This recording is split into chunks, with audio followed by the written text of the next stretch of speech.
What's going on, guys? JSGC here, and we are here for another Manchester City video. Today we're going to be doing another transfer update. Before I crack on with this video, make sure, like always, if you are enjoying the content, if you want to help to support my channel, then do subscribe, press that red button, press the bell and put your push notifications on. Aiming for 21k subscribers now, less than 500 subs away, so any help towards that would be much appreciated. Don't forget also social media links, they're in the description below, sliding across at the bottom of the screen if you want to go and follow me on my Twitter and Instagram. My email also in the description below, so if you want to hit me up for any sponsorships for any videos or any general business inquiries, leave a thumbs up if you do enjoy this video, and also don't forget to let me know what you think of these transfers in the comments below. Without further ado, let's crack on with the video, and we're going to start off with the outs, and we've got an update on what was reporting on in my last video about Raheem Sterling. Now, Sports Witness, they're saying that any deal that could be done for Raheem Sterling to go to Barcelona would be complicated. We already know that. We know it's going to be complicated. Barcelona aren't in the best financial position to be going for such a big transfer, so that already puts some doubt onto a potential deal. Also, it's complicated because Manchester City would need to find a replacement for Raheem Sterling, and City's focus at this moment in time is on a striker and finding a player that could potentially be our long-term replacement for Sergio Aguero. So we're not in a situation where we want to be thinking about selling Raheem Sterling and replacing Raheem Sterling as of yet. I mean, that stance could change by the time the summer transfer window comes along. This is all being reported for a potential move to happen in the winter, which I'd be surprised. City don't normally do much business in the winter window. There's obviously a gap there for us to bring in a striker if we wanted to, so there is the potential of that. However, in terms of outgoings, I'd be surprised if Sterling was allowed to leave mid-season. It's not normally how City would do their business, and like I said, it does also mean we'd have to find a replacement, and I just don't see City doing that. So I am siding here with Sports Witness, which to me aren't the most reliable of sources when it comes to it. However, what they're saying here I think is spot on the money. Now, moving on to the next update, comes in the form this time of a member of staff at Manchester City, more specifically City assistant manager Juanma Lillo.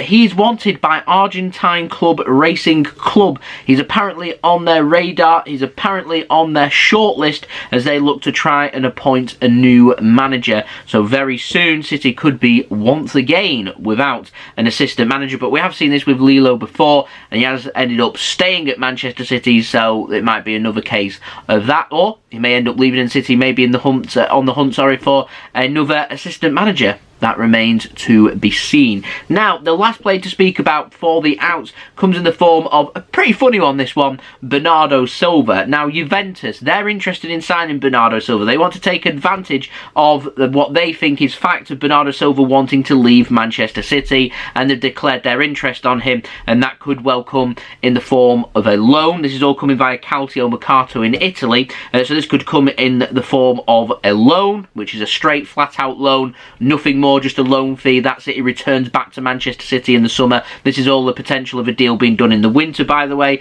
There could be the potential of a loan being done with an option to buy be made in the summer. It also could be quite a substantial loan fee put on for the transfer to potentially get done, and in the long term Bernardo Silva could be, rather than an option, a potential obligation for Juventus to sign him. But whatever situation it is, Juventus are keen on a loan move rather than paying that cash, which that shouldn't come as a surprise to anybody, really. Now, Calcio Mercato have added on top of that Manchester City could be willing to loan him in January if they're presented with a financed option which could be taken up in the summer. So what they mean by that is they loan him in the winter, they get him for the rest of the season. In the summer, they pay the cash that Manchester City are looking for him. Now, again, this is another one that's pretty complicated because Man City, although they have this, I don't want to say gentleman's agreement with Bernardo Silva, but they have an understanding. They accept that Bernardo Silva may want to leave Manchester City,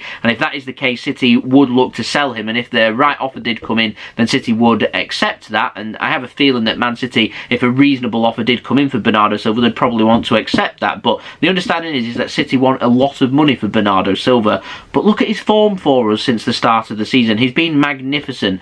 To me, he is a first-team player. He's one of the first players that I put on the team sheet. So, number one, I don't want him to leave in the winter. I think that's a bad time, just like the Raheem Sterling deal. I think that's a bad time for any first-team player to be leaving Manchester City. And secondly, I also think that Bernardo Silva is just too important to us for us to just accept that he wants to leave. I look at him on the pitch, he looks so passionate, like he wants to do really well, and the fans absolutely love him, and Bernardo Silva knows that the fans absolutely love him, and he's doing so well. So I just don't understand why there's talk for him to want to leave, and it genuinely...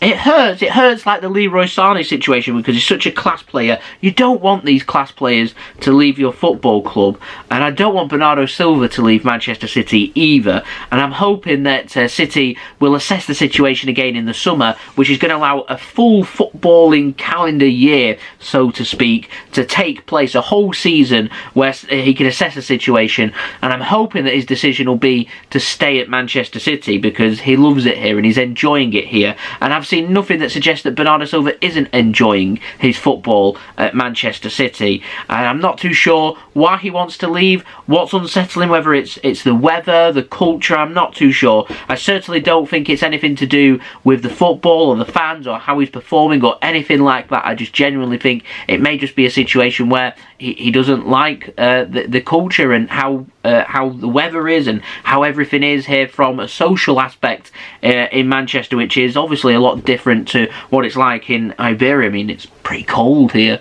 wet, miserable, grey. And yeah, you can see why some people wouldn't enjoy that. Some people would. Some people would like that. Obviously, we've seen players like Aguero and Vincent Kompany, players that have really fallen in love with Manchester that have enjoyed being here. And then some of the others just, yeah, they want to go and bask in the sun. They want to be have that lifestyle of it always being warm, and it's what they're used to, particularly with Bernardo Silva being from Portugal. What I will say is, if he wants to go to Juventus, cheer him. It gets pretty cold as well, so if it's about the weather, then there we go. But I'm hoping he'll stay. I really do hope that Bernardo Silva will stay, because I think he's class. He's shown once again this season how brilliant he can be, and I'm hoping that I'll be able to report someday of Bernardo Silva signing a contract at Manchester City and ending speculation on his summer. But as it is right now, I don't think the stance has really changed from that of the summer, which is if City are to get a really big bid that tempts us, then City could sell.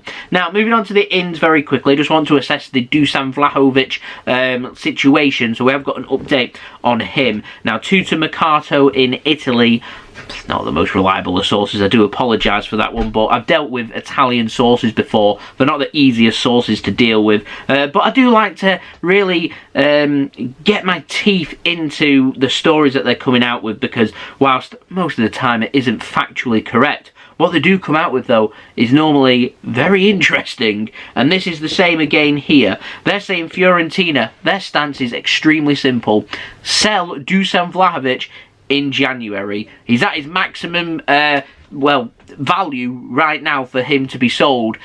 18 months left on his contract by the time it comes in January, because his contract is up in June of 2023. They want to sell him. They will sell him, I'm certain of this, in January, and he'll leave to the team that's willing to pay the most for him. They're looking for a bidding war. Now, City normally walk away from a bidding war, but in the grand scheme of things, Dusan Vlahovic and his value will be a lot cheaper than to bring in players like Harry Kane, for example, or to go out there and sign some other strikers that City have been linked with, players like Kylian Mbappe, Erling Haaland. These are players that are going to cost a lot of money. Dusan Vlahovic will be cheaper on the wage and also cheaper on the fee as well, and is of a good age, 23 years old. I don't know too much more about Dusan Vlahovic, if I'm completely honest. He's highly rated. He's a player that likes to score goals. Just look at his statistics, we can see that.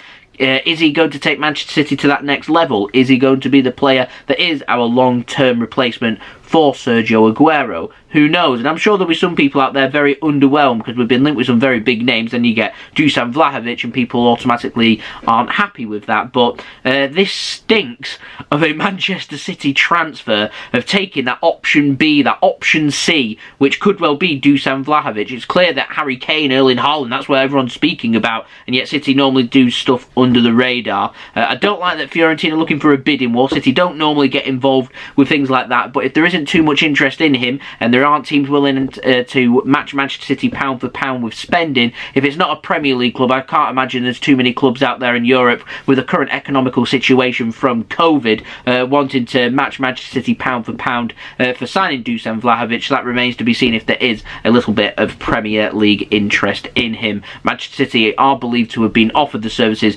of Dusan Vlahovic, and City were interested in him towards the latter parts of the summer transfer window once it became clear that Harry Kane wasn't joining Manchester City. So it's one of these that I will definitely keep my eyes and ears open for, and if City are to make a move for Vlahovic in January, then I'm expecting by the time we get probably towards middle, end of November into December, things will start to warm up because transfers, they don't just happen, they start making things happen. The ball starts to get rolling weeks, months in advance, and we are starting to head towards that stage. So things start to hot up, I'll be the first to let you know, first and fast. So if you haven't already, do subscribe, press that red button, press the bell, and put your push notifications on. Aiming for 21k subscribers, less than 500 subs away, so any help towards that would be much appreciated. I'll be doing daily Manchester City transfer updates for you guys to enjoy throughout the January winter transfer window. So if you haven't already, then do subscribe to stay up to date with all the latest Manchester City transfer news.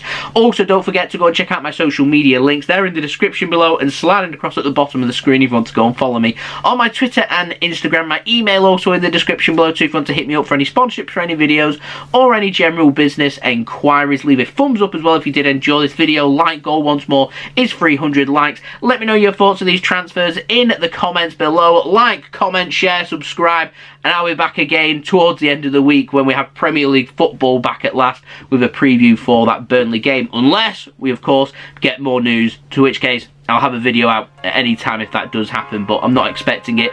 We'll see. So I'll see you all again very soon. So I've been JSGC. Thank you everyone for watching. I hope everyone is safe and well. Peace. Ciao for now.